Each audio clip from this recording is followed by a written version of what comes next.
In April of 1997, the golf world was forever changed. At the age of 21, Tiger Woods became the youngest person ever to win the Masters and continued a long career of setting course records and winning majors. Then in 2019, after many thought to be a career-ending injury, Woods came back to win the Masters again.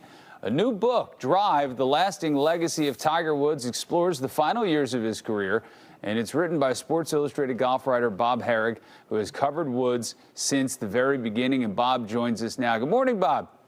Good morning. How are you? Doing really well. So, I think if you look at the last couple of years of Tiger's career, the thing that stands out that helped him win that Masters is probably the quality that helped him become as good as he is.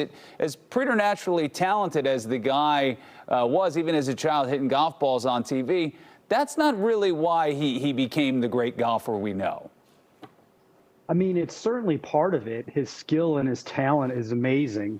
But if it weren't for the fact that he has this incredible inner will, this willpower, this drive, frankly, the title of the book, I'm not sure he gets to some of the records that he has. I mean, Tiger has a mind unlike most of us. He just doesn't quit, and there's numerous examples of this throughout his career.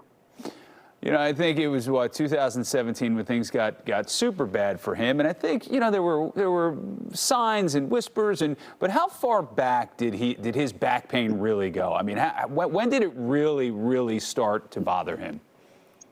You could trace it back a little more than 10 years. It started to bother him at the 2013 PGA Championship, although he didn't let on much. But the following spring, he had the first microdiscectomy surgery. That's a word I've learned to spell without looking up. I've had to write it so many times. He's had 4 of those. He also had a spinal fusion. And really, the last decade has been one of stops and starts. There's been 40 major championships played through the Masters last month, and Tiger's missed 18 of them. It's a lot of opportunities that he's seen gone by, all mostly due to health issues.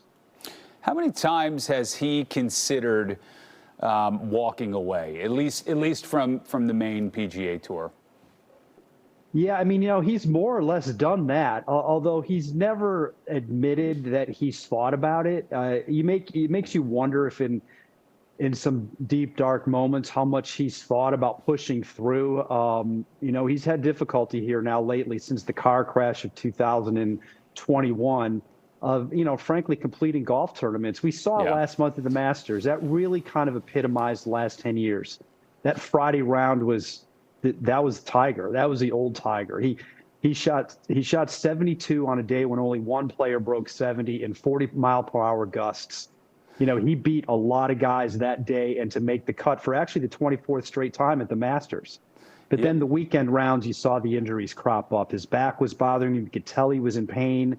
He shot 82, his highest score ever at the Masters on Saturday. That really epitomized what he's been going through for a decade.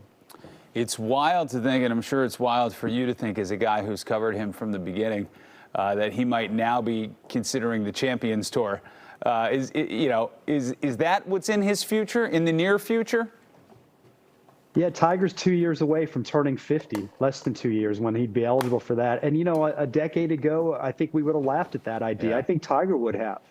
But, he's actually referred to it a few times. He's made fun. He has said, I'm only a couple years away from getting a buggy, meaning a golf cart, which you get to use on the Champions Tour. He would never use one in competition now, but then he might.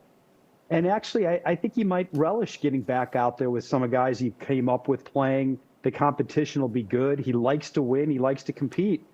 And I think there's something to be said for, getting inside the ropes and keeping after it. How has his, I don't know if approach is not the right word, but his kind of relationship with golf changed over the last couple of years, right? I mean, when he was winning all those tournaments, he was a guy that was pretty inaccessible and kind of kept to himself and had his people around him, was very insulated. But now it seems that he's opening up a little bit more. Is that accurate? Yeah, no question. I mean, the early days, Tiger was very singular in focus. He had the blinders on. He was sort of, the killer assassin on the golf course. He didn't let too many people in. But in the last several years, especially after he's dealt with a lot of injuries, he's sort of mentored a lot of players. I mean, he's the young guys revere him. They were in high school or in grade school when he was dominating, and the idea that they get to know him and play with him and compete with him has sort of given him a new life. Justin Thomas, who's Justin Thomas is 18 years younger than Tiger, and they play practice rounds together. They play at home all the time in South Florida. They're good buddies, and that is sort of, I think, kept Tiger going a little bit. He loves giving them the needle. He loves trying to beat them. And look, 5 years ago at the Masters, he did. All right. The book is called Drive: The Lasting Legacy of Tiger Woods. Bob, thank you so much. You can also follow Bob on X. Thank you again. Thanks so much.